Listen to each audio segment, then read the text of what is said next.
Bienvenue à tous sur le podcast référence de mise à la Terre du site chargeurterre.eu. Aujourd'hui, on explore une connexion fascinante et peut-être un peu oubliée, celle entre la Terre, notre planète, et notre propre système nerveux. Comment est-ce que quelque chose d'aussi simple que toucher le sol pourrait nous aider à nous détendre, à mieux gérer le stress du quotidien? On va parler un peu science, bienfaits concrets et comment ça marche dans notre corps. Alors, pour commencer, on a ce fameux système nerveux autonome, le SNA. C'est un peu notre pilote automatique interne, non? Il gère le rythme cardiaque, la respiration, la digestion, tout ça sans qu'on y pense. Il a, disons, deux grands modes.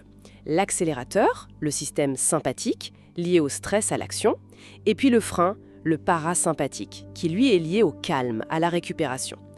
Le problème, c'est que beaucoup d'entre nous vivent un peu coincés sur l'accélérateur, en mode sympathique, hyperactif. C'est exactement ça.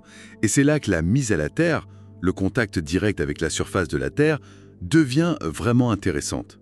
Ce que les recherches suggèrent, c'est que dès qu'on établit ce contact, le SNA commence à réagir. Il y a comme un basculement qui s'opère, du mode sympathique dominant vers une activation, disons, plus marquée du mode parasympathique, le mode calme. Et c'est un effet qui semble être, quasi immédiat en fait. Ah oui, immédiat, c'est rapide. Et ça nous amène justement à un indicateur dont on entend de plus en plus parler, la variabilité de la fréquence cardiaque, la VFC. Ok, analysons ça. On entend VFC, mais c'est quoi au juste? Et pourquoi c'est si important? Alors la VFC, attention, ce n'est pas le nombre de battements par minute. Pas du tout. Ce sont les micro-variations, les toutes petites fluctuations dans l'intervalle de temps entre chaque battement de cœur. Une bonne VFC, donc une variabilité importante, ça indique un système nerveux autonome, souple, équilibré. Ça montre une bonne capacité d'adaptation au stress, une meilleure santé cardiovasculaire en général. A l'inverse, une VFC faible, rigide, est souvent liée au stress chronique, à plus de risques pour la santé. C'est un peu comme la capacité du cœur à retrouver son rythme après un effort, vous voyez. Ce qui est fascinant ici, c'est que... D'accord, je vois. Plus de souplesse, c'est mieux. Et c'est là que ça devient vraiment intéressant avec la mise à la Terre, j'imagine. Exactement. C'est là que le lien se fait. Plusieurs études montrent que la mise à la Terre améliore cette VFC. Il y a une étude assez connue de 2011, je crois, qui a montré qu'une seule séance de 40 minutes de mise à la Terre entraînait une amélioration immédiate et qui persistait ensuite de la VFC. Ça suggère un passage assez rapide vers cet état parasympathique, cet état de calme physiologique. Ah, c'est donc ça qui pourrait expliquer cette sensation de détente rapide que beaucoup de gens décrivent. Un peu comme après du yoga ou de la méditation. Tout à fait. C'est une explication très plausible et les implications vont peut-être même au-delà de la simple sensation de relaxation. Cette amélioration de la VFC, cette régulation du SNA, pourrait expliquer pourquoi certaines personnes rapportent des améliorations sur leur tension artérielle ou sur certaines arythmies légères. C'est potentiellement très prometteur pour des soucis comme l'anxiété, certains maux de tête, les palpitations. Souvent, les effets positifs sont ressentis assez vite, en 20-40 minutes. J'ai même entendu une anecdote, l'histoire d'un couple qui dormait connecté à la Terre. Apparemment, le ronflement de monsieur aurait cessé et sa tension, qui était assez haute, genre 150-90, serait redescendue à 120-80 après une seule nuit.